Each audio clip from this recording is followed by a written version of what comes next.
Nave Maris stella Dei mater alma.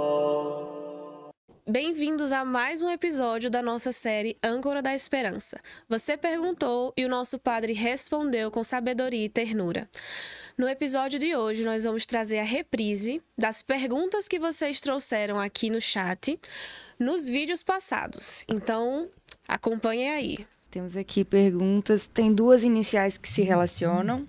Vou fazer as duas encarreadas e em seguida a outra, depois que o senhor responder.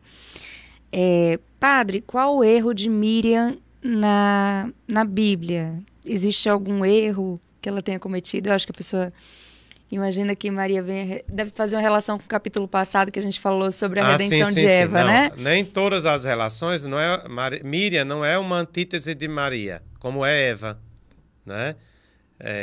Algumas prefigurações são qualidades que em Maria são levadas à plenitude.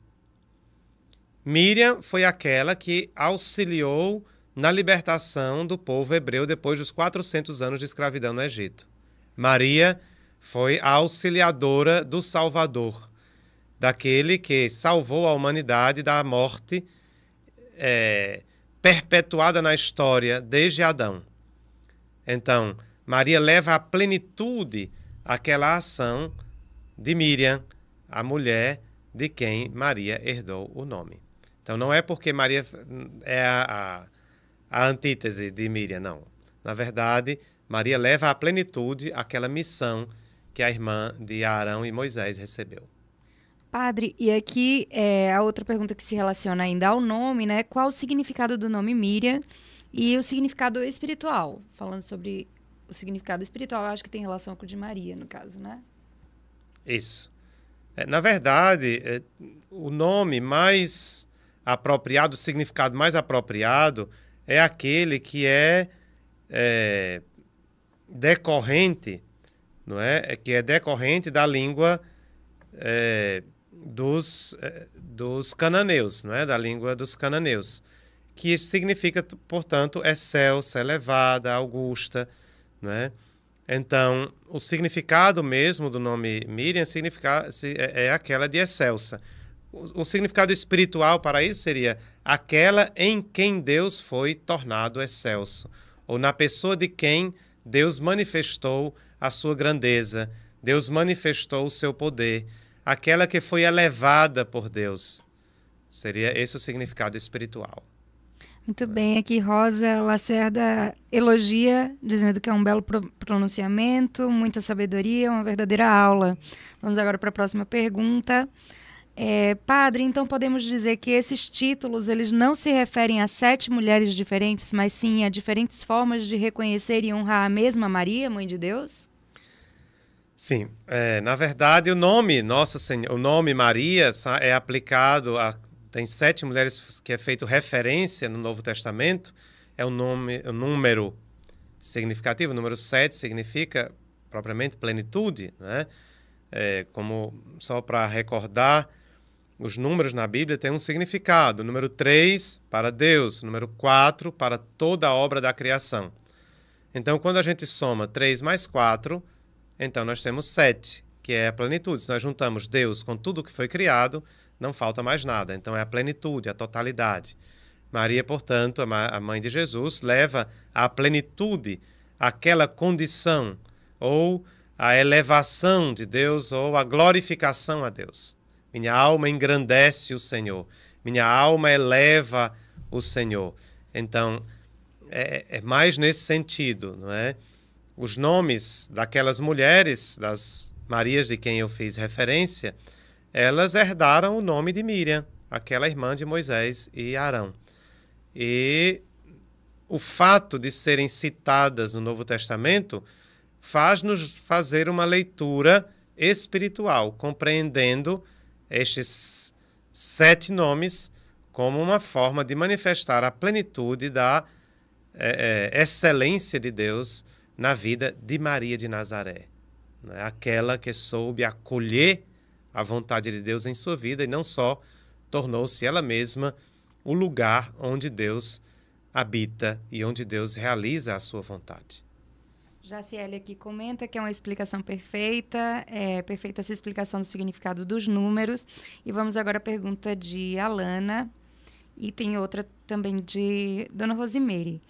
Vamos lá. Alana pergunta, pode-se pensar que existe uma relação entre o ato de Miriam com posteriormente as aparições de Maria, já que em alguns casos ela aparece em momentos críticos da sociedade, principalmente em guerras? Com certeza se pode fazer essa referência, né? Basta pensarmos na aparição em Fátima, a nossa padroeira, né? Foi em 1917, o mundo estava mergulhado na peste e na guerra, em uma situação de tremendo sofrimento. Nossa Senhora aparece a 3 crianças, ou seja, 3 criaturinhas impotentes, incapazes de fazer qualquer coisa para resolver aquele problema. Justamente para mostrar que é aí que Deus manifesta a sua grandeza. Não é nos prepotentes, nos arrogantes. Ele derrubou dos tronos os poderosos e elevou os humildes. É o cântico de Maria.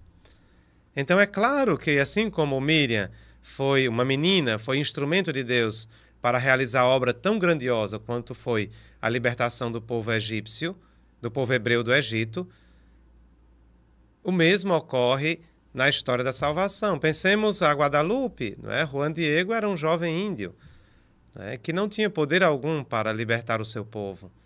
E, contudo, foi capaz de manifestar a grandeza da presença de Maria e fazer com que o seu gesto transformasse aquela realidade inteira. E assim por diante, não é? Lourdes com Bernadette são as aparições mais significativas da história, mas existem outras. De modo que se pode sim fazer essa relação entre o ato de Miriam e as aparições marianas posteriores. Último comentário a ser lido agora, porque já estamos encaminhando para o desfecho do nosso capítulo. A pergunta de Dona Rosimeire. O que o senhor nos diz brevemente sobre tantas controvérsias sobre Maria Madalena? Bem, aquilo que é a ideia bíblica de Maria Madalena é esta. Maria era uma mulher de quem o Senhor tirou 7 demônios. A figura de Maria como a prostituta do Evangelho é pura especulação. Não há nenhuma prova bíblica que associe Maria Madalena à mulher pecadora do Evangelho. Não há nada que ateste isso, a não ser pinturas do período do Renascimento, né? No Renascimento começaram-se a pintar Maria como sendo essa mulher, mas não existe nenhuma prova de que assim seja, né?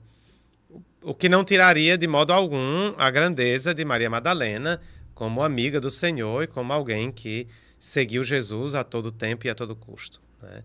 Então essa é uma figura que se criou, né? Inclusive se tenta um pouco colocar, conciliar as duas coisas na série The Chosen, né? Começa-se a conciliar colocando ela como a possuída, contudo morando num prostíbulo. Mas é uma forma que a arte tem de tentar conciliar. Mas, na verdade, biblicamente, não há provas de que ela seja a mulher pecadora. A mulher pecadora não tem nome. E eu acho que a intenção dos evangelistas era justamente não dar nome para fazer referência a todos aqueles que, oprimidos pelo pecado, são libertos pelo amor misericordioso do Senhor. Padre, como Débora é lembrada na Bíblia e na história? Débora é lembrada pela sua sabedoria e pela sua força. Nesse período, os chefes de Israel estavam enfraquecidos. Não havia liderança em Israel. E é justamente Débora que se levanta como uma força, como líder no meio do povo, né? Esses personagens que destoam da história comum, que se tornam incomuns. No mundo de pessoas fracas, débeis, onde não se valorizava a mulher, por exemplo, é justamente uma mulher, símbolo de fraqueza e fragilidade, que se levante e se põe a guiar os chefes de Israel, que eram todos homens. É justamente Débora. E é interessante que quando Débora vai chamar aquele que preside Israel, ele diz assim: eu só irei se tu fores também. Ou seja, é ela, Débora, a dar força e esperança. Os padres da igreja, em alguns de seus poemas, apresentavam a vontade de Deus e diziam a Maria: eu irei se tu fores também. Às vezes os chamados de Deus são muito exigentes, né? A nossa vocação mesmo ao sacerdócio, sem Maria nós não conseguimos ir. E é por isso que nós padres podemos dizer também, diante do chamado de Deus: eu irei se tu fores também, ó Maria. Cajuí está na live, temos aqui Dona Iseuda falando conosco e elogiando as reflexões, dizendo: essa reflexão de Nossa Senhora para mim tem ajudado muito, porque muitas vezes o medo tenta nos aprisionar, mas com essa partilha do Padre, Deus nos acolhe, a nós todos, e agradeço a Nossa Senhora por me dar o dom da maternidade. Obrigada, minha mãe. Temos aqui uma pergunta para o senhor ir respondendo. Tem outras perguntas, aliás. Como devemos pedir milagres? É certo fazer promessas? Como devemos pedir milagres? Nossa Senhora nos dá uma lição no episódio das núpcias de Caná da Galileia. Como é que Nossa Senhora faz o pedido a Jesus? Ela diz: eles não têm mais vinho. Ela não diz a ele: faz alguma coisa, vai comprar vinho, dá um jeito. Não, ela simplesmente apresenta a sua necessidade a ele, porque ela confia nele. O problema é que nós não confiamos absolutamente. Nós queremos que Deus faça, mas faça do nosso jeito, do modo como nós queremos. Então, o nosso modo melhor de pedir a Deus é justamente dizer: Senhor, olha para a minha necessidade. Eu estou doente. Eu estou sofrendo. E se colocar diante dele e acolher a sua vontade. E depois Maria diz aos serventes: fazei tudo o que ele vos disser. Às vezes nós estamos dispostos a receber o que Deus vai nos dar, mas não estamos dispostos a fazer tudo o que ele nos disser. Então a promessa principal que devemos fazer é aquela de realizar tudo o que Deus nos disser.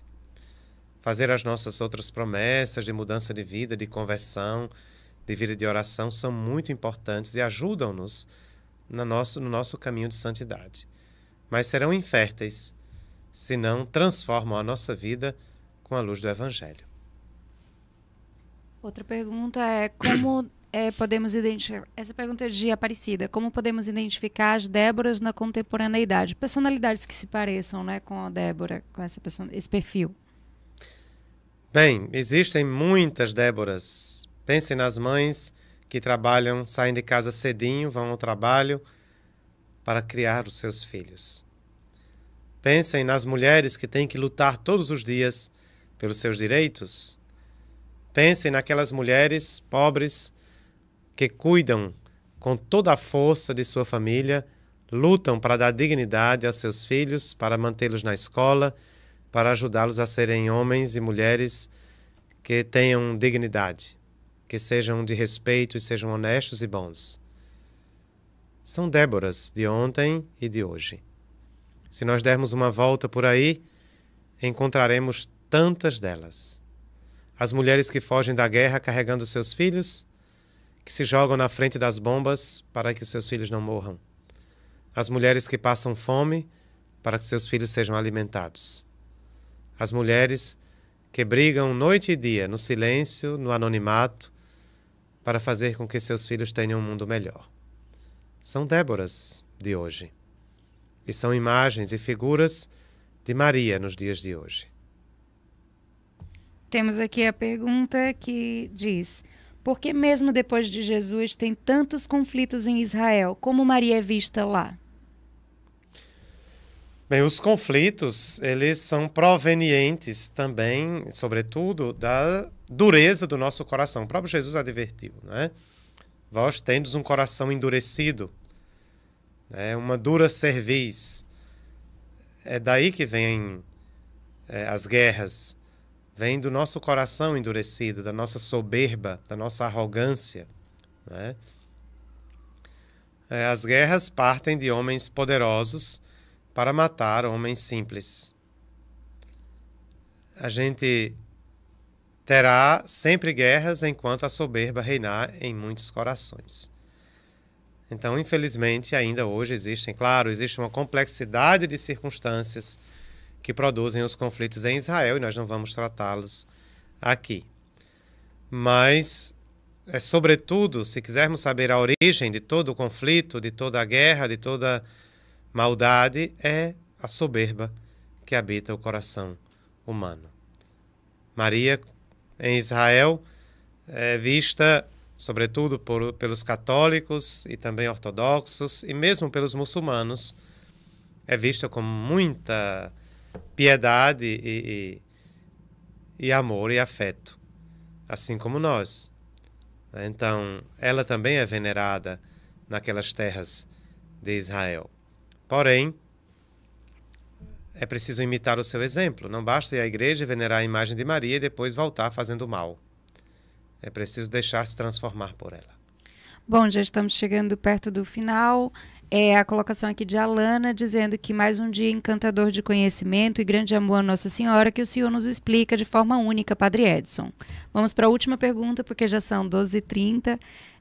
Uma pergunta de Catarina Lourenço. Boa tarde. De Portugal. Isso, desde Portugal. Considerando a importância que Deus deu a Maria, podemos dizer que atualmente as mulheres têm o papel correto na igreja? Obrigada pelas meditações. Um abraço português. Sim. Tem um papel correto. Assim como Débora levantou-se em Israel, não como chefe, mas como guia da consciência, como orientação, também hoje ocorre. O papel da mulher na igreja é muito importante. Ela não é a cabeça que governa as ações, mas o coração, que orienta as consciências e que faz com que a nossa vida seja mais cheia de sabor e doçura e ternura e compaixão, cheias de amor. Nós temos muitos documentos, João Paulo II, sobretudo, depois Bento XVI e Francisco, sobre o papel preponderante das mulheres na igreja. Então, às vezes a gente pensa muito num setor funcional ou prático, quando, na verdade, existe um papel muito mais significativo. A igreja é mulher. O santo principal da igreja é uma mulher, é a Santíssima Virgem Maria. E as mulheres na igreja são o coração pulsante da comunidade eclesial. A primeira pergunta que temos aqui é: o véu de Gedeão é um símbolo e exemplo da excelsitude de Maria? Pode repetir a pergunta, por favor? O véu de Gideão é um símbolo e exemplo de excelsitude de Maria? Ela relaciona o véu a Maria. Isso. É um exemplo da predileção de Deus por Maria. Né? Entre todas as pessoas do mundo, Deus escolheu Maria. Da predileção de Deus. Se Deus tem predileção por Maria, quem somos nós para não tê-lo? Quem somos nós para preterir Maria em relação a outra pessoa? Então, Deus tem predileção para Maria. E é símbolo também da grandeza, portanto, dela, por causa dessa escolha de Deus. A excelência de Nossa Senhora, a sua grandeza, não provém de si, senão da escolha de Deus por si. A próxima pergunta é: qual o melhor jeito para se aproximar de Nossa Senhora e alcançar a sua proteção? Qual o melhor jeito para se aproximar de uma mãe e alcançar a sua proteção? Deixar-se amar por ela. Deixar-se cuidar por ela. É não impor resistências ao seu amor. Quem se aproxima do abraço, do colo da mãe, sente o seu afeto e o seu cuidado.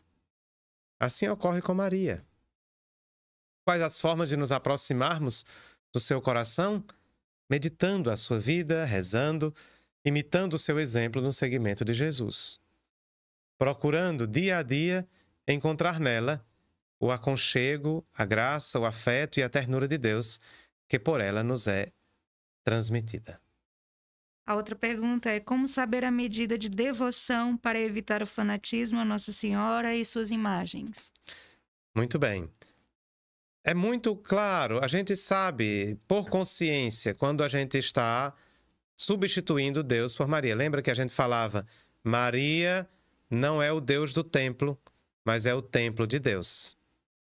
Maria não é o Deus do templo, mas é o templo de Deus, citando os padres da igreja, né? Maria não é o Deus do templo, mas é o templo de Deus. Portanto, é sempre ter em mente que nós vamos a Maria para encontrar a graça de Deus presente nela.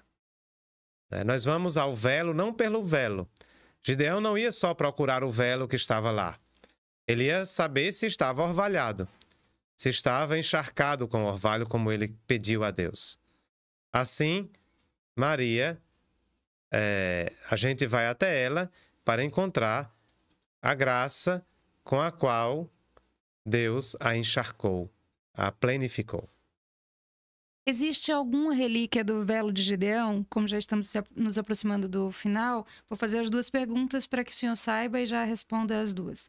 Existe alguma relíquia do vélo de Gideão? E qual a característica de Nossa Senhora devemos imitar para sermos bons cristãos? Pronto, primeiro, relíquias do vélo de Gideão, não, porque foi 1.200 anos antes de Cristo. Né? Um evento que ocorreu 1.200 anos antes de Cristo. Qual característica de Maria imitar para... Qual a característica de Nossa Senhora devemos imitar para sermos bons cristãos? A obediência. A confiança completa na vontade de Deus. Essa é a principal característica. Foi o que ela mandou. Fazei tudo o que ele vos disser. Esta é a principal característica. E vai de encontro à nossa rebeldia, à nossa soberba. Uma pessoa soberba, arrogante, nunca vai ser obediente e confiante. Só confia quem é capaz de despojar-se da própria soberba. Só confia e obedece quem se faz humilde. Por isso, é a única forma de servir a Deus e de ser-lhe fiel.